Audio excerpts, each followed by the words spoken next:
guys, whenever you're situated and ready, you can go ahead with your questions for Noah or RJ. Just clarify who you're directing the question to, and we'll get going. Noah, it seemed like you really wanted to put a stamp on this game and kind of assert yourself in this one. Do you kind of want to make that statement when you're playing against these other high-end point guards from the conference as well? I just thought, like, after going 0-1, I thought it would be really bad just to, come out and lose this game, especially at home.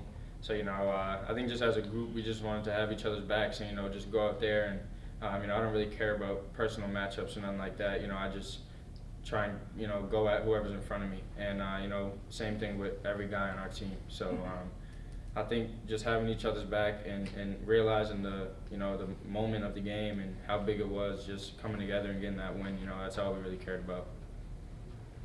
I know you just said you don't go for personal matchups, but obviously for much of the game you were matched up against Yuri, who's just like you, one of the better point guards in the Atlantic 10. Does it mean a little more in any sense of the imagination to have this type of performance against a team that's led by him? I don't really care. I just compete, I guess it's cool, but I don't know. I just want to win, compete, and try and go at whoever's over there. If it's Allen Iverson on the other side, I'm going to go at him. No, when you're playing a guy like that, you have to defend. How are you able to manage? You had a really good offensive night too. Quite often it's when you're doing a lot of defense, the offense suffers. Just talk a little bit about how you were able to channel the energy at one end of the floor to the other. Like all summer, all year, I think the coaches has done a good job of getting on me about defense and guarding the ball. So with that, they also push me on offense and tell me to be aggressive and do the things that I do. So I think just kind of the work and just like leading up to this point and kind of doing it every day and kind of ingraining it in my head that I gotta go as hard as I can on both ends of the floor. I think that's sort of definitely what was showing tonight for sure. RJ, there was a point where you basically blocked somebody at the rim and then hit a three down on the other end. Like, does one lead into the other? Like, does that give you I know you probably are a confident guy, but like, does it sort of feel in rhythm to go from one end to the other and be able to hit that shot? No, it's just reps, really. I made a defensive play at the rim, and I ran down the floor, and then one of my teammates got me open on the wing, and I just took the shot. It seemed like you guys, in general, were on fire from three tonight. Is that sort of a momentum boost when you just keep seeing them go into the basket? I think guys get fired up when we playing defense, and then that turns into offense. So. RJ, I guess having a game like this against a team of the caliber of St. Louis, what does it mean to you to have it, what is it, second conference game now, or just so early in your college career?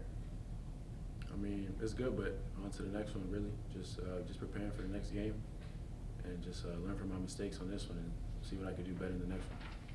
You guys there was a run early in the first half where you guys took the lead. Was there something that you guys started to understand or execute better to be able to give yourselves that lead? I think just defensively, we're all locked in, we're all on a string, and I think that's just the biggest piece of our identity. And when we stick to that and we grind games out, I think most of the time we win those games. So I think we just got to stick to that part of our identity and just lock up, and then I think the shots and the dunks and all the the energy plays will come with that. So just hanging our hat on the defensive end for sure. No, that weird zone, I don't really know exactly what kind of zone it was that they threw at you. Was that something that you all were expecting, and if not, or if so, what was the game plan to kind of attack that and score off it? We sort of went over it in practice, but they did it a little more. We practiced it a little more, picked up the floor, so it was kind of different. We had to attack it a little different than we thought. But I felt like they weren't really trying to guard. They were trying to get us to take bad shots and mess us up mentally. I don't think they really were in that defense to try and guard us and get stops. So I just thought that we took our time, and I feel like we got like a good shot, probably damn near every possession tonight. So I think that was the key for us tonight was getting stops and then getting a good shot on the other end. So. You guys had mentioned the defensive identity being important. I think Jafar really impacted that game a lot before he scored. Like, what did you see out of him in the way he was I guess just that impacting the game? I mean, so far as just he's a freak athlete, just his ability to jump that high, being 6'11", he covers the whole rim, so it's fun playing with him out there. He finished with, I think, 5 blocks, 2 steals tonight, and like you said, like his talent, undeniable. But there's other times where you see Frank getting mad at him and kind of chewing him out for whatever defensive misassignment. I guess, Noah, how have you seen him progress from getting here and kind of trying to figure everything out on the fly to today? Yeah, I think that's tough because it happens so fast, especially like when you're a freshman. And just to see him, make those plays, I respect it because I was once a freshman out there struggling. So when these guys come in and have the games that they have, like I go home and I respect the hell out of that for sure. All right, one more, guys.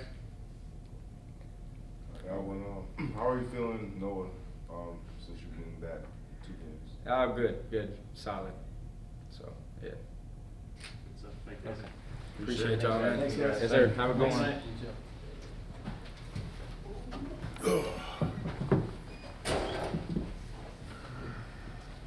All right, Coach, you're going to start off with an opening statement, and then we'll open the floor for questions. Yeah, just, obviously, you beat a team like St. Louis, you must have done a lot of things the right way, and really, really happy for our team, our players. Real proud of them of how they came in for business after the St. Bonaventure game. It's, we trusted in who we're fighting to become, and we're not there yet. We still, it's too much of a roller coaster ride during the course of a game with emotions right now. And but that's part of the journey. It's we're better now than we were a month ago with that, and we're better a month ago than we were when we tipped ball up in November. But we're not there yet, and that's a journey, man. We gotta keep fighting to figure out a way to, we're in a society right now where everyone lives life in their feelings, and nothing hurts a team more than if you're in your feelings. You got to get out of your feelings. You got to get into our feelings, and when you do that, you feel better about yourself, whether you play well or you play bad. But proud of the guys. I think you spoke really deservedly praiseful of Yuri Collins. How did his foul trouble impact the game, and how did you guys want to take advantage of those moments when he wasn't on the floor with the 4 fouls? Yeah, when he picked up his 4th, we made the cardinal sin. We relaxed, and we relaxed, and I don't, if you listen to what I did, as soon as he came out of the game with his 4th foul, I started pressing, and we took let's press to let's chill, and didn't guard the other guy. I can't remember his name right now. I don't mean to be rude. Number 2, can't remember his name. Didn't guard him, so he comes in, makes a 3 right away. And we came down, turned it over, and then we come down, we foul him right away. We needed to take those next 2 possessions and figure out a way to take a 10-point game and make it 13-14. And instead, it went the other way. And but it's all part of learning. He's a handful. If you allow him, our ball screen coverage today was better than it was at St. Bonnie's, but it wasn't as good as it needs to be. It was too inconsistent with what we were trying to do. If you turn him loose to his right hand, he never makes the wrong decision. It's incredible. And if he gets downhill to his right hand and you help, he's going to find the open man. He's as good as I've coached against as far as passing the ball on a ball screen. I've been privy to coach against some really, really good players in my career, but you let him go to that right hand, he doesn't miss a pass, and he doesn't turn it over. Knowing that Noah is still dealing with a little bit of the ankle pain, but having a game like this against an opponent like this, what does that mean to you as someone that's one of the leaders of your team? Yeah,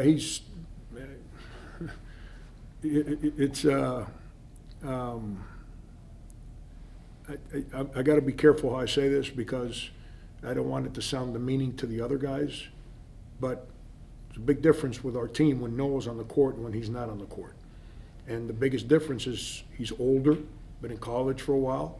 He understands structure, and the other guys are doing it for the first time in their life. It's not like Keon. How about his courage today?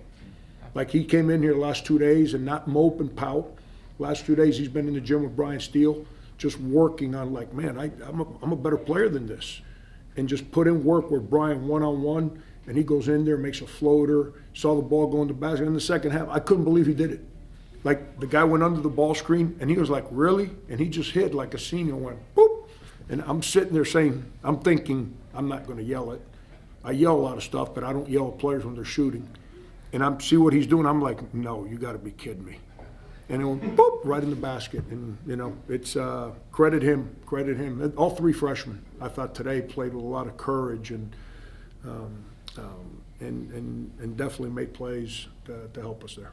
On Noah, he's guarding Uri, and that's a tough task. Yeah. But then he has the big offensive game, and I'm sure you've seen a lot of guys on your teams who can do that at one end, but not necessarily at the other. Just talk a little bit about him being able to defend as well as he did and score and play offense as well as he did tonight. Yeah, I hear all this two-way stuff. Like, that whoever brought analytics into basketball must be the same guy that said two-way is a term in basketball. You're either a good player or you're a talented player. If you're a talented player, it means you're good on offense. If you're a good player, that means you play to win. You play offense and defense. You do it both. And Noah's trying to figure that out. The biggest surprise, and I just told him, I don't know what day it is, Monday morning. He came in and we were just sitting there talking, and I told him, I said, my biggest surprise now that I'm coaching you is that you're pretty darn good defensively on the ball. If you would have asked me before I started coaching him what I worried about with him, I would have said that. He's pretty good on-ball defender. He's smart. He can't do what he did at St. Bonnie's and pick up a cheap foul reaching in, and that's the stuff we were talking about. He's too valuable to our team, but I like good players. Good players play offense and defense. Talented players only play on one side. And, you know, I like to win. I don't like to lose. I think it was, God, I'm having I'd rather win. I'd rather have the ball than not. I'd rather be up than down. I'd rather win than lose. Jim Herrick. Holy cow. I couldn't remember his name real quick. That was Coach Herrick saying. And to win, you got to have good players. And good players play offense and they play defense. You're shooting tonight. You were able to hit a bunch of threes, Yeah. which has been an issue. You haven't shot the three ball as well as maybe either you like or that. How much does that help you now going forward? Yeah, we got guys that can shoot. They just got to see, a couple of them. One, RJ's a freshman. He's got to see the ball going through the net. We lose perspective on something. We lost our point guard December the 5th. Played a whole month without him. Couldn't even practice with him. And when you lose your point guard, now other players don't get the same shots that they were getting before. And offensively, we kind of hit a little bit of a, even the games we won in the second half against Hofstra, we made shots. But, Tafara can shoot the ball. He's got to work at it. He's got to learn. RJ can shoot the ball. If RJ and Matt make their little dinks around the basket today, I mean, I'm not saying we win going away, but I thought we played intelligently on offense, which is what matters. And, when you play the right way on offense, sometimes the ball don't go in the basket. Well, you still got to figure out a way to win. And if you don't win, then you're proud of your guys because they do what they're supposed to do, and you just trust in them that they're going to make shots next time out. You've talked for a good amount of the season whenever we ask about Tafara kind of adapting to your defensive scheme and kind of being one step behind players and everything. And tonight he had, 5 blocks, 2 steals, but there was other times where you could see you getting frustrated with whatever he was doing. How would you say he's progressed in the past couple weeks? I wasn't frustrated. I was mad. Big difference. It's you got to guard the basketball. Like, you're watching the game, you saw what happened. They put him in a ball screen, and his man just took the ball and drove it, and he just kept getting out of the way. And my thing with him, which is, again, he's a freshman, it's his challenge. He's got to learn how to guard, but it's what I keep telling him. I'm like, Tafara, as you figure out how to defend on the perimeter, because he has no idea how to defend on the perimeter. How to defend on the perimeter, as athletic as you are, when some guy says, you know what, I'm going to go. Don't quit on the play. Chase him down. The guy jumps to the moon. Chase him down and go block that shot. He will stop doing it. But that's, you know, we all want those packages to be perfect in today's day and age. I say it all, you know, back in the day, we'd go to nice restaurants, and we, you know, it takes 40 minutes to cook your dinner. Now we go to nice restaurants, we're pissed if the appetizers are there 10 seconds after we sat down. It's just the world we live in, and, you know, you gotta grow. He's, you know, he keeps growing and getting better. He's an awesome young man, an incredibly good young man, and he wants to win. That's what he cares about. He's not into the individual crap. He wants to win. I don't know if you saw him. He was really mad at himself too, and he was mad because he knows the breakdowns that he had. And guys that don't want to win there, you know what they do? They start rolling their eyes and pout because I'm yelling at them to guard.